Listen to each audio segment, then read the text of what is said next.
Do you oppose NATO membership for Ukraine? I don't think it's practical to have it, personally. I know that our new Secretary of Defense, who's excellent, Pete, made a statement today saying that he thinks it's unlikely or impractical. I think probably that's true. I think long before President Putin, they said there's no way they'd allow that. This has been going on for many, many years. They've been saying that for a long time, that Ukraine cannot go into NATO. And I'm okay with that. I just want the war, whether they are or they're not. But it certainly would seem to be that most people have said that that is something that's not. Donald Trump is fuming, and Keir Starmer is at the center of his anger, leading to a major diplomatic confrontation in the UK. This act of defiance of Trump's power may lead to economic and political isolation in Britain. Trump is not taking betrayal lightly, remembering every grievance and insult. The way Starmer is behaving could potentially lead to Trump losing his patience, which could be dangerous for UK relations. The hidden power tussle behind the scenes and the dangerous game Starmer is playing with one of the most unpredictable leaders in recent history is a key factor in this situation. Starmer, a UK official, has been accused of going against Trump on foreign policy, particularly regarding NATO-Ukraine. Trump has argued that Ukraine's NATO membership is unlikely and not a good idea, while Starmer argues that Ukraine is on an irreversible path to NATO membership. This has triggered alarm at the UK office and other officials, who believe Ukraine is on an irreversible path to NATO membership. Starmer has been mocking Trump for years, calling him racist and a neo-Nazi sympathizer. This diplomatic insurrection against Trump is not just a joke, but a real-life consequence of his re-election. Things seem to get worse. That's because Starmer has already done enough to create an air of hostility with Trump. He and his party said the worst thing about him, calling him a racist, sad little man, misogynist, neo-Nazi sympathizing sociopath, and threat to international order. Attracting anger from Trump, making Starmer's political survival difficult, announced his policies, and aligned themselves with his political adversaries. However, Voting Keir Starmer, the UK Premier. Yes, he's coming tonight. What do you think of him? Some of his colleagues in government are quite critical of you. Well, I'm going to see him in about an hour, so I have to be nice, right? But I actually think he's very nice. I think he ran a great race. He did very well. It's very early, but he's popular, and I'll be seeing him. UK officials are panicking over the potential damage to fragile UK relations due to ongoing tensions between Starmer and Trump. The video explores the reasons behind Starmer's actions, the potential gains he stands to gain, and how Trump can reorganize world politics according to his own will. The video highlights Trump's grudges, revenge, and ability to reorganize world politics. Well, my position is the NATO position. This was discussed at the summit that we had last year in Washington, where it was agreed amongst all NATO members that there should be an irreversible path for Ukraine to NATO membership. And you have backed away from that, to be absolutely clear. No, obviously nobody was expecting that to be. Secretary of Defense, who's excellent, Pete, made a statement today saying that he thinks it's unlikely or impractical. I think probably that's true. I think long before President Putin, they said there's no way they'd allow that. This has been going on for many, many years. They've been saying that for a long time, that Ukraine cannot go into NATO. And I'm okay with that. I just want the war, whether they are or they're not. But it certainly would seem to be that most people have said that that is what? Do you view Ukraine as an equal member of this peace process? It's an interesting question. We've given them, in my opinion, $350 billion. That's what the real number is. You don't hear that number. And Europe has given, in my opinion, $100 billion. And they've done it in the form of a loan. And I have a Secretary of Treasury right now who's actually quite brave. He's over in Ukraine on a train. And there's a lot of things happening around that train that aren't so good. And he's going there to get a document done where we're going to be assured that we're going to, in some form, get this money back, because we're putting up far more money than Europe, and Europe is in far more danger than we are. We have an ocean in between. Europe has nothing in between.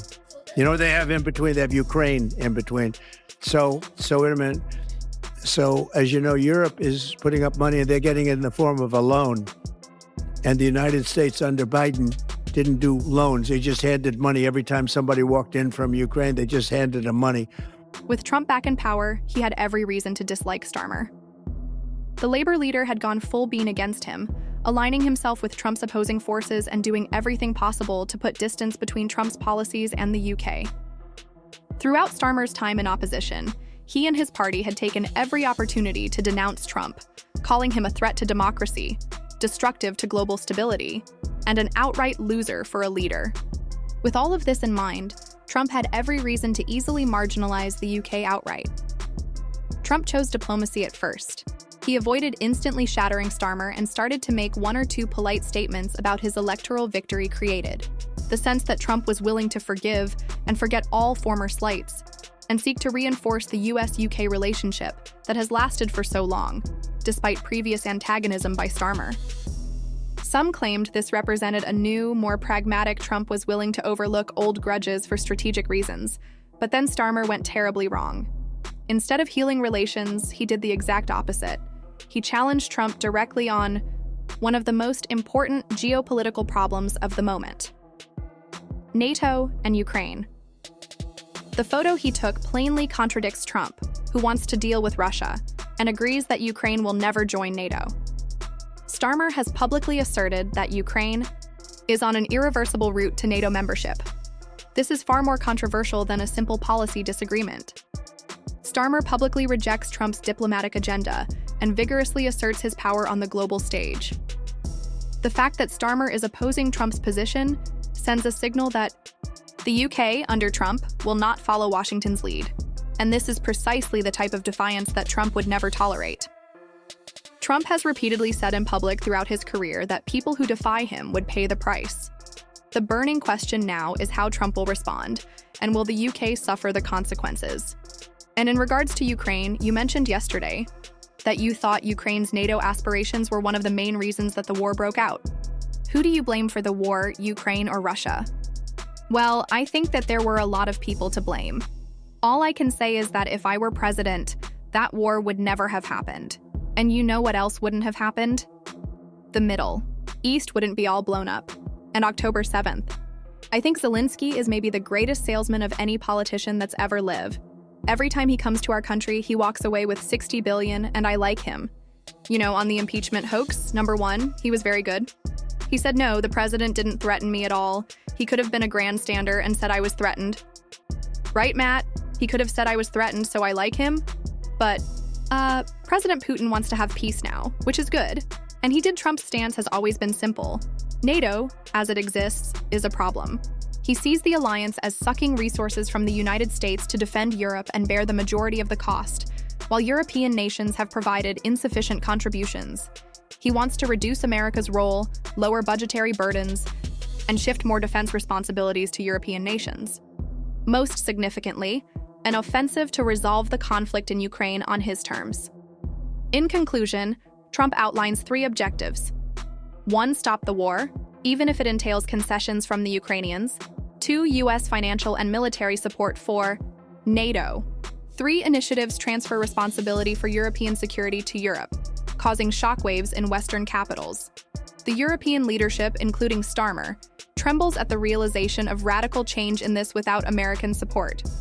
NATO, as they know it, could become extremely weakened, and that is precisely why Starmer opposes the entire Trump vision, for it endangers the entire European defense structure. But by doing so, Starmer thrusts the UK into one of the biggest dangers he is throwing himself against Trump internationally, putting Britain directly in the way of Trumpism. And when Angela Merkel challenged Trump's NATO attitude, she received threats of troop pullout from the US. Following a moderate diplomatic battle, Justin Trudeau saw tariffs levied on Canadian exports by the United States. Emmanuel Macron was marginalized in global diplomacy after suggesting Europe should have its own security policy. Starmer is currently doing the same error. If Trump regards Starmer as an adversary, he will not hesitate to respond, whether through trade tariffs, military downgrades, or diplomatic isolation. Trump has the authority to force the UK to pay a high price. Starmer may believe he is adopting a principled stance on Ukraine. Trump exacted vengeance on any leader who offended him publicly. Angela Merkel lambasted Trump's NATO policy, and he threatened to withdraw US troops from Germany. Justin Trudeau slightly offended Trump in the charm area, so he imposed tariffs on Emmanuel Macron. Macron mentioned that Europe should become less reliant on the United States, and Trump simply smacked him on the head with a Band-Aid. Now Keir Starmer makes the same error. If Trump regards Starmer as a threat to his Ukraine peace deal, he will take retaliation as his next action. He has several choices, including trade tariffs and economic pressure. The UK is having a difficult time post-Brexit because of tariffs and investment limitations. Trump has the potential to devastate some vital industries, including steel, agriculture, and banking. According to some estimations, if Trump truly adopts Grudge's 2 military intelligence downgrades, he may damage the UK's economy by up to $24 billion in trade. The UK should rely on all US military cooperation and intelligence sharing activities, excluding Britain from core security discussions, which may undermine the UK's international influence if Trump decides to impose 3 diplomatic isolations. To make a point, he could simply exclude Britain from any major negotiations concerning Ukraine. If Trump goes on with peace talks while sidelining the UK, it would be a massive blow for British diplomacy. Reality: he is about to face a conflict that Britain cannot afford. Starmer now realizes he made a mistake by committing to Biden's Ukraine strategy, and he fears retaliation, which might take many forms. Economic warfare is one of Trump's most successful and regularly used instruments for punishing recalcitrant allies. The UK has recently quit the European Union and is currently suffering with the economic. The consequences of Brexit are especially vulnerable to economic reprisal from the United States. Trump may use trade tariffs and investment restrictions to put pressure on the UK. He's finally realizing what a huge mistake he made by adhering to Biden-era ideas. Starmer has put the UK on a collision path with Trump. Unless he deviates from this course, he may be compelled to face serious repercussions. Many believe that Starmer will now have to face the humiliating task of withdrawing himself and appease Trump in order to try to restore things. In other words, he may soon be forced to surrender to Trump. So, will Starmer back down, or will he rally the UK into an unwinnable struggle with Trump? One thing is certain: Trump is not a man who forgets, and if he regards Starmer as an enemy, the UK may face serious consequences, trade wars, or even isolation from other countries. The future of Britain may be at stake, but what are your thoughts? Is Starmer putting down the gauntlet for British independence, or is he heading for a diplomatic disaster? Comment with your opinions below, among the others.